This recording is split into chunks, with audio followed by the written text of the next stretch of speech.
Welcome all you to the sixth session of Special Theory of Relativity of fifth semester physics prescribed by Karnataka University, Dharwad.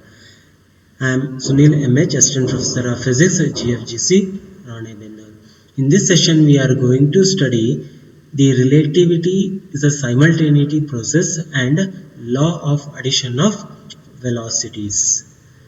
The things which are required to study this session are frames of references, which we were studied in last sessions, dynamics of a system, Lorentz transformation equations, and length contraction and time dilation.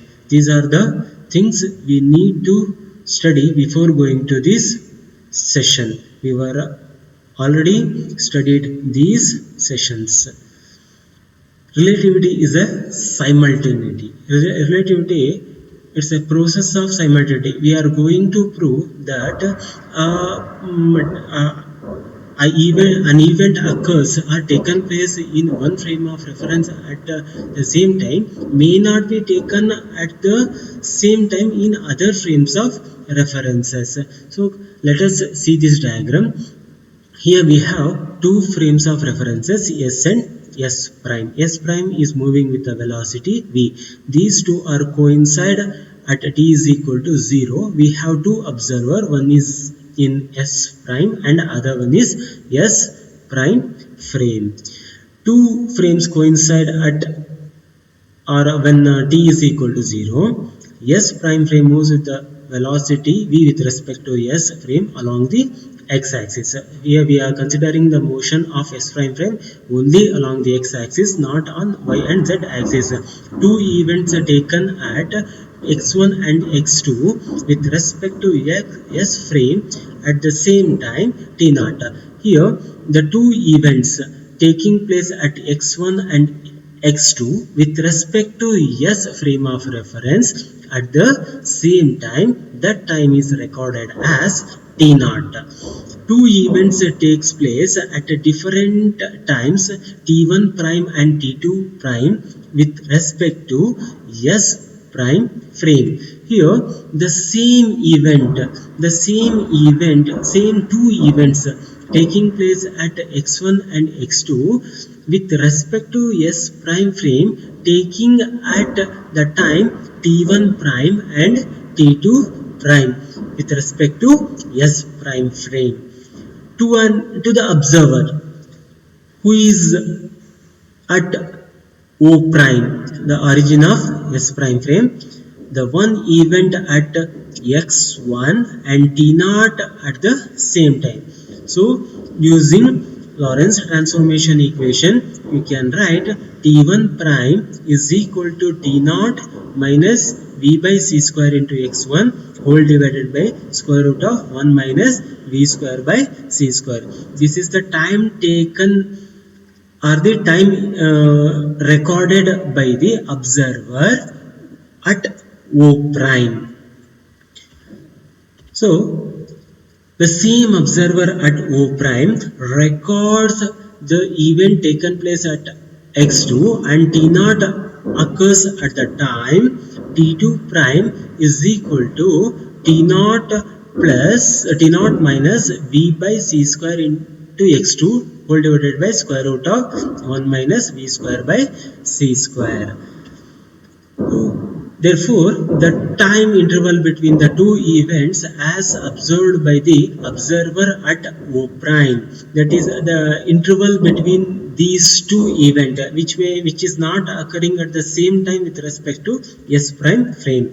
So subtracting T2 minus T2 prime minus T1 prime, we take that as T prime is equal to T2 prime minus T1 prime is equal to T naught get cancels out, V by C square is taken as common, we get x1 minus x2 divided by square root of 1 minus V square by C square, which is not 0. Look at that. The event is taken place at the same time with respect to the S frame, that is the time interval is 0 in case of S frame of reference, which is not equal to 0 in case of S frame of reference. Therefore, two events occur at the same time in a frame may not be taken place at the same time for any other frame of reference.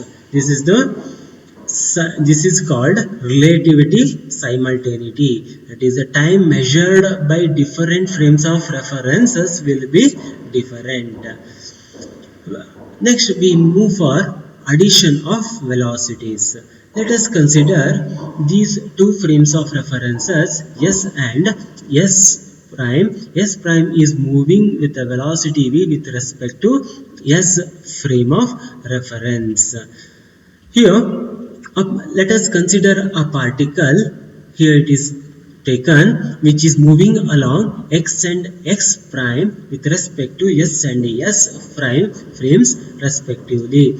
Let u be the velocity of the particle with respect to s frame and u prime be the velocity of the particle with respect to s prime frame. So the velocity of the particle is not same with respect to two frames of references. So we can write u is equal to dx by dt, that is the velocity of the particle with respect to s frame, u is equal to dx by dt, and the velocity of the particle with respect to s prime frame, u prime is equal to dx prime by dt.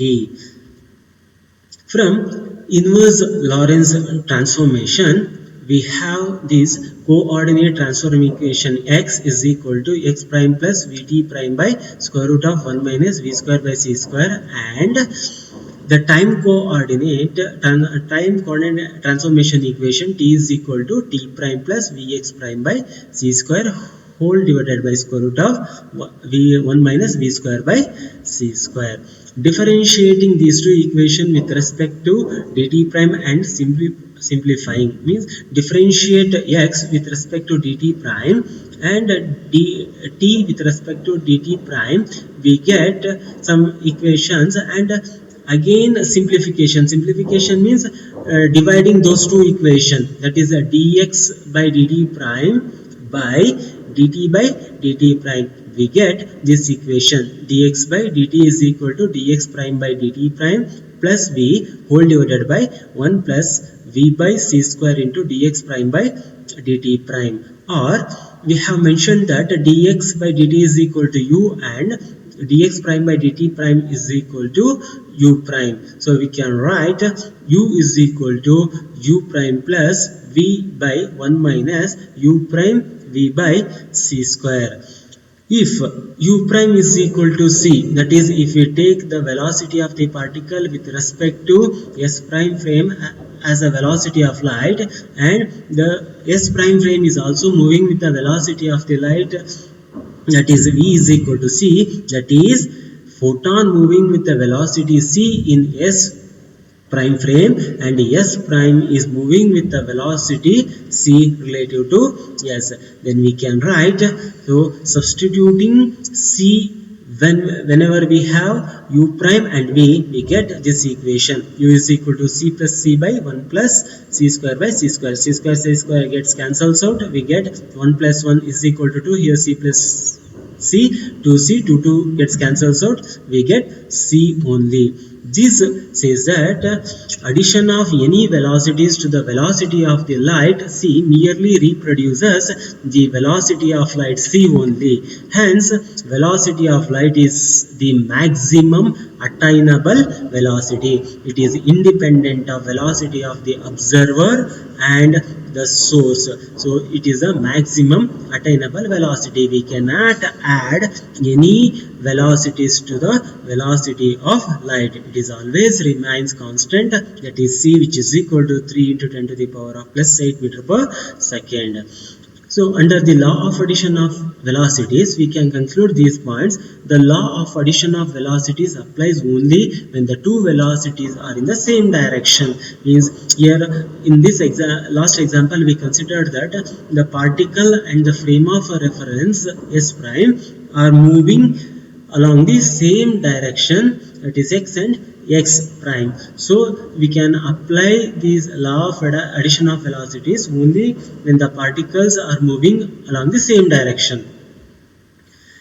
Then it is applicable when the velocity of the particle is nearly equal to velocity of light. If velocity of the particle, that is v, very much lesser than c, we get classical equation. That in that equation we get u is equal to u prime plus v. The velocity u prime in terms of u and v we can express as, that is inverse velocity transformation equation. We can say that instead of v we need to write a minus v here. We get u prime is equal to u minus v by 1 minus uv by c square, which is the velocity of the particle with respect to s prime frame. With this I put an end to this velocity of addition. Let us see couple of problems in this session. An experimenter observes a radioactive atom moving with a velocity of 0.2 c. C means velocity of light. The atom then emits a beta particle which has a velocity of 0.9 c relative to the atom in the direction of its motion. What is the velocity of the beta particle as observed by the experimenter? Here that particle, radioactive atom, is taken as a frame, and beta particle is a particle which is emitting from that frame of reference. So the given things are v, that is velocity of the frame, is equal to 0.2 c, and velocity of the particle u prime is equal to 0.9 c. We need to find u, that is the velocity of the beta particle as observed by the observer. So we have velocity addition equation, u is equal to u prime plus v by 1 plus v by c square into u. So the value of u prime is, you know that, 0.9 c, v is 0.2 c. Substituting these all values in this equation, we get the velocity of the beta particle as observed by the experimenter is 0.9322 into c. That is a 0.9322 times of velocity of light. Look at the second problem here. A radioactive nucleus moving at a velocity of c by 5 relative to the laboratory emits a beta particle at a velocity of 0.7 c with respect to a frame of in which the nucleus is at rest.